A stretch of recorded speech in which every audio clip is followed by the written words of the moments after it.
Welcome back, class.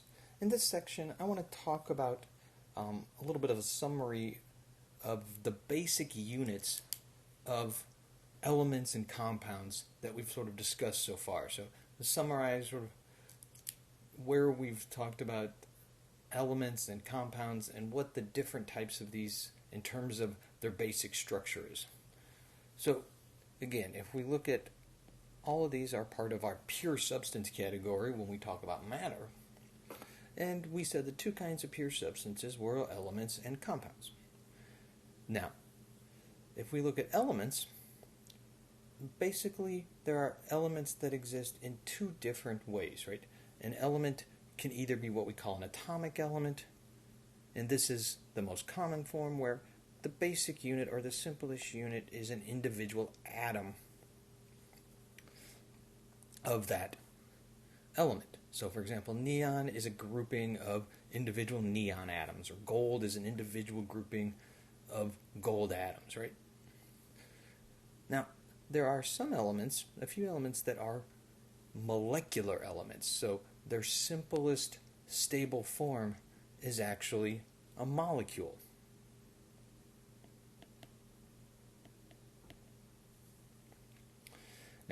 The most important of these are the 7, what we call diatomic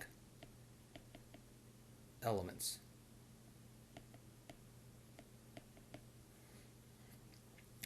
Now,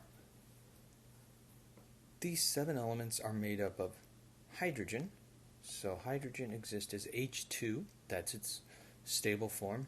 And then 6 more that actually make up the shape of a 7 on the periodic table if you were to look.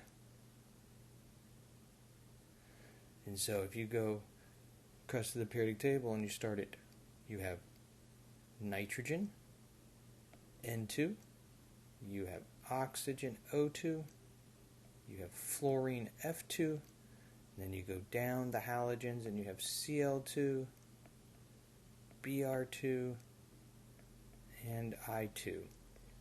So you have these 7 elements that exist as these diatomics. Now, there are a few elements as well that exist as larger groups. Those we don't really have to worry too much about those, but the diatomics are especially important as we get into more chemical reactions.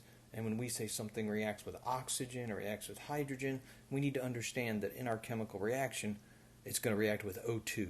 Or H2 or N2, right? Not O or H. So we've got to understand that the diatomic is the stablest form of these particular elements. Okay, so let's turn our attention now to the compounds. As we just discussed, right, there's 2 basic types of compounds, molecular compounds and ionic compounds. So in a molecular compound, they exist as individual molecules.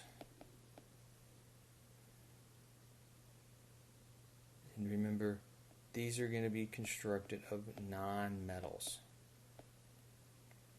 So the simplest unit of a molecular compound is an individual molecule.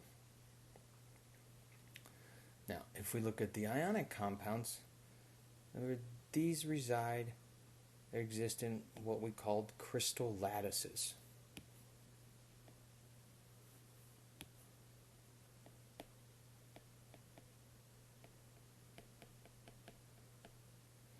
Or these large 3-dimensional structures of alternating positive ions and negative ions. Remember, these are going to be made up of a metal, which is going to be typically our positive ion, and a non-metal, which is going to be our negative ion.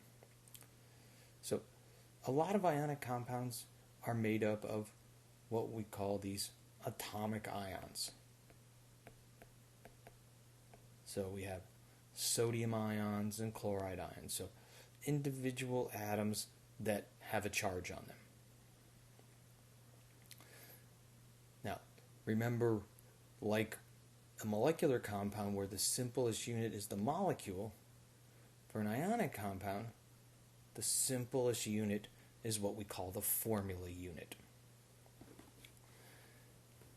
Now, it's worth mentioning at this time, and we'll talk about it a little bit later in the chapter, that in some ionic compounds, that one or more of the ions is not an atomic ion, but is what we call a polyatomic ion. And a polyatomic ion is simply an ion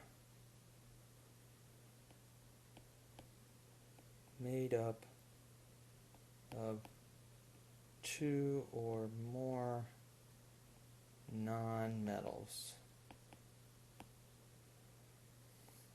So, for example, a common polyatomic ion is, let's do a different one, is NO3. So, these four atoms in the whole group has a -1 charge. And this is what's called the nitrate ion. And there's a set of these polyatomic ions that we'll learn a little bit later in the chapter. So hopefully at this point we have a pretty good summary of how these different materials, right, these different forms of matter that we're going to be working with, whether they be elements or compounds, the differences between them and how they exist. And as we move on to some of the stuff later in this chapter and further, where we're going to name these different types of compounds, and we're going to be using these compounds and elements in chemical reactions, we're going to be more familiar with how to write and construct these things.